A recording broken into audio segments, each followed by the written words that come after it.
सभी जान रहे हैं कि अभी जो गैर संचारी रोग है, अर्थात जो नॉन कम्युनिकेबल डिसीज़ है, जिस प्रकार से ढोल बज रहा है और जिस प्रकार से आज के इस परिवेश है कि हम देख रहे हैं कि आज हर घर में 10 साल से ऊपर ये विकराल रूप ये समस्या लेते जा रहा है। गैर संचारी रोग का प्रभाव इतना पड़ा हुआ है कि हर घर में कहीं ना कहीं आज ढोल नगाड़े बजना शुरू हो गए हैं।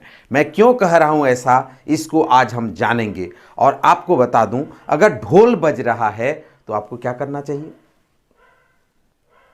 ढोल बज रहा है और आप सोए हुए हैं, ये संभव है, लेकिन आज ऐसा हो रहा है। ढोल बज रहा है और हम भांगड़ा नहीं कर रहे हैं, तो समझ लीजिए क्या होगा। आज आइए मैं आपको समझाने की कोशिश करता हूं। तो सबसे पहले हम अपने स्क्रीन पर जाते हैं और लिखते हैं ढोल, DHOL।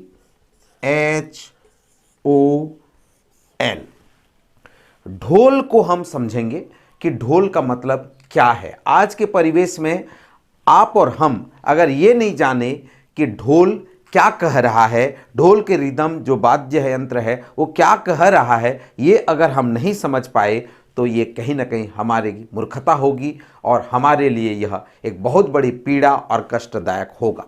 तो सबसे पहले इन शब्दों को जानें कि डी फॉर डायबिटिक,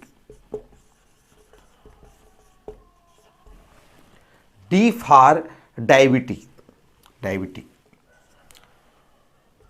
ये शब्द है। जब हम डायबिटीज बोलते हैं तो आपको ये जो समझ होना चाहिए, ये समझ आपकी जो है इस तरह से होनी चाहिए कि आप हर घर में आप देखे होंगे कि आपके मम्मी पापा दादा दादी जो बड़े सीनियर हो चुके हैं, जो 40 से पार हो चुके हैं, आज कहीं ना कहीं इस दौर पे गुजर रहे हैं कि हर कोई, हर व्यक्ति कहीं ना कहीं मधुमेह के शिकार होते जा रहे हैं। अब तो ये स्थिति आ गया है कि एनसीडी के तहत 10 साल से ऊपर के सभी को स्क्रीनिंग करने की बात की जा रही है। तो D for diabetes, H for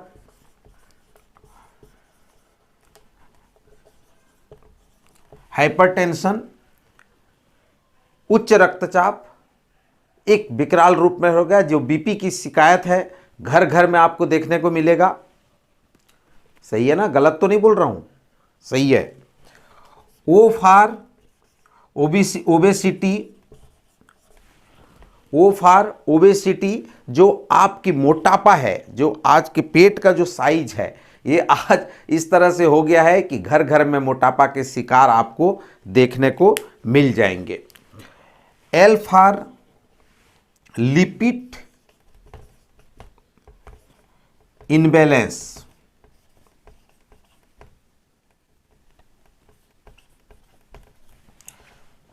diabetic, hypertension, मोटापा और लिपिड इनबैलेंस, ये एक ऐसे समस्याएं हैं जो आज मनुष्य इन दौर पे गुजर रहा है। और व्यक्ति जो है ढोल के ताल में ताल मिलाते हुए इस भवसागर को पार कर जाता है और समझ नहीं पाता कि उसका यह जो शरीर मिला है, यह महत्वपूर्ण जो अपना शरीर मिला है, उसका किस तरह से वो भाई हमको जब ढोल बज रहे हैं, जब को हमको पता चल रहा है कि आज के इस युग में, आज के इस दौर में ये ऐसे समस्याएं हैं, ये ऐसे बीमारियां हैं कि आप इसके चुंगल से बच नहीं पाएंगे। इससे बचने के लिए एक ही जरिया है। अगर ढोल बज रहा है तो आपको भांगड़ा करना है, अगर ढोल बज रहा है तो आपको भांगड़ा के ताल में नाचना है। तो आइए ढोल से बचने के लिए हम भांगड़ा के बारे में जानने की कोशिश करते हैं कि भांगड़ा किस तरह से हम करेंगे। ढोल आपने लिखा और मेरे ख्याल से आप समझ भी हो गए होंगे। D for diabetes, H for hypertension, O for obesity और एल फॉर लिपिड इनबैलेंस।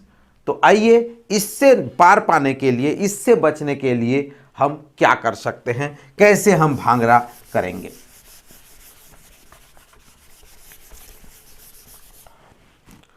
तो सबसे पहले हम भांगड़ा BHANGRA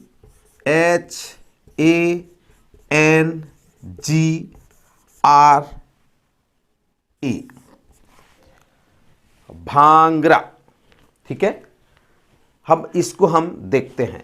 तो सबसे पहले B for behaviour change, V for behaviour change.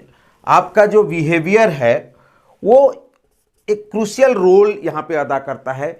अगर आप समझ गए हैं, जान गए हैं कि आपको डायबिटिक है, मधुमेह है, किसी प्रकार की बीमारी है, तो आपको अभी से सचेत हो जाना पड़ेगा, चेत जाना पड़ेगा, आपको अपने व्यवहार में परिवर्तन लाना पड़ेगा, तब जाकर के आप इस बीमारी से बच पाएंगे और सही सलामत जीवन को जी पाएंगे। अगर आपने अपने व्यवहार में परिवर्तन नहीं लाया तो आप निश्चिंत मानिए कि आप मौत के ग्रास से आपको कोई बचा नहीं पाएगा। दूसरा है जो एच है, हैप्पीनेस, एच फॉर हैप्पीनेस, प्रसन्नता। जैसे बोलते हैं ना 100 मुल्क की दवा जो है एक खुशियां है। अगर आप 2 पल हंस देते हैं ना तो आपके शरीर के बहुत सारे अंग जो है ना उसके अनुकूल काम करना शुरू कर देते हैं। आपको प्रसन्नता बरकरार रखना पड़ेगा। दुख से निजात पाना है तो आपको प्रसन्नता, देखिए आप किसी न किसी रूप से आपको तो परेशानी आएगी, क्योंकि यह कर्म भूमि है, यहाँ किसी न किसी रूप से परेशानी आपको आएगी ही आएगी। पर उस परेशानी में पार पाने के लिए आपको एक दवा जो हमेशा बरकरार रखना होगा वह है आपका हैप्पीनेस। प्रसन्नता रखो, सुख दुख में समभाव रखो, तो निश्चित रूप से आप जो ढोल है उसके ताल में ताल डाल करके आप भांगड़ा कर पाएंगे। तीसरा ए फॉर एक्टिव। जो भी आपका लाइफ स्टाइल होगा वो आपका एक्टिव होना चाहिए। लाइफ स्टाइल, आपके लाइफ स्टाइल में आप एक्टिव होना चाहिए, अर्थात आपका जो दिनचर्या चल रहा है, आप जिस जीवन में चल रहे हैं उसमें आपको सुबह से लेकर शाम तक आपका जो जीवनी है, आपका जो लाइफ स्टाइल है, यह आपको बिल्कुल आपके निगाहों पे होना चाहिए, ताकि तब जाकर के आप इस ढोल से बच पाएंगे, इस ढोल के ताल से आप बच पाएंगे। अब आता है एन। एन का मतलब होता है कि जब हम कुछ भी चीज जब हमारे अंदर जाता है, जिसको हम बोलते हैं न्यूट्रिशन, पोषण। हम क्या खा रहे हैं, क्या पी रहे हैं, हमारा जो आहार है, आहार में केवल खान पान ही नहीं होता है। आहार का मतलब होता है आप जो देख रहे हैं, जो सुन रहे हैं, जो कर रहे हैं, सारी चीजें आपके आहार में आता है। जो भी पोषण आप अंदर जा रहा है वो सारे चीज़ों को आपको देखना चाहिए। अब बताइए, आप खाना पीना सब अच्छा कर रहे हैं लेकिन दिन भर आप यूट्यूब देख रहे हैं, मोबाइल देख रहे हैं, टीवी देख रहे हैं, सो नहीं रहे हैं, तो कहीं ना कहीं आपका ये शरीर में जो न्यूट्रिशन जा रहा है वो गलत तरीका न्यूट्रिशन जा रहा है। केवल खाने का ही मतलब नहीं होता है। तो न्यूट्रिशन, पोषण जो है आपको बराबर आपको उसको देखना पड़ेगा, आपको उसको फॉलो करना पड़ेगा। ठीक है, तब जाकर के आप जो है इस ढोल से बच पाएंगे, इस ढोल के ताल से आप बच पाएंगे। ठीक है, जी फॉर ग्लूकोज।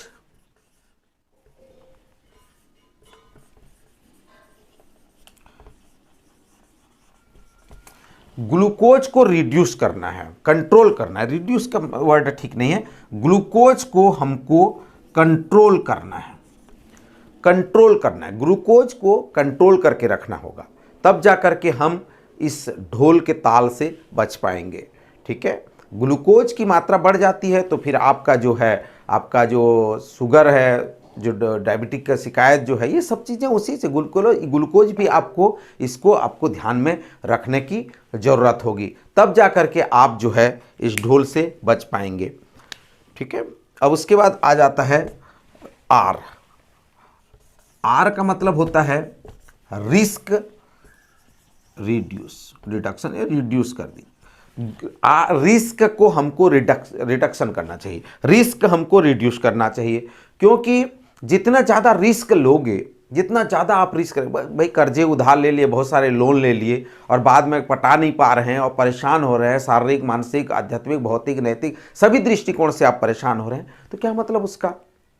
तो हमको रिस्क फैक्टर को भी हमको रिड्यूस करना पड़ेगा, जो रिस्क के फैक्टर्स हैं उसको हमको कम करना पड़ेगा, तब जा कर के कहीं हम इस ढोल के ताल से बच पाएंगे। और एक जो महत्वपूर्ण पॉइंट है, ये आपका जो जैसे हम लोग कई बार क्या होता है मादक द्रव्यों का सेवन करते हैं, तो इसको हम बोलेंगे abstinence from substance abuse, abstinence from substance abuse. इसको हम जो है हम जितने भी मादक द्रव्य पदार्थों का जो सेवन करते हैं इनको हमको एकदम से कम कर देना चाहिए, बंद कर देना चाहिए। सीधी सी बात मैं तो यही कहूँगा, जितने भी, क्योंकि एनटीसीपी कंट्रोल जो टोबैको कंट्रोल प्रोग्राम के तहत भी ये आता है और हमारे नशा मुक्ति कार्यक्रम के भी तहत ये चलता है, तो जितने भी मादक पदार्थ हैं इन सभी पदार्थों का जो है हमको त्याग कर देना चाहिए। ठीक है,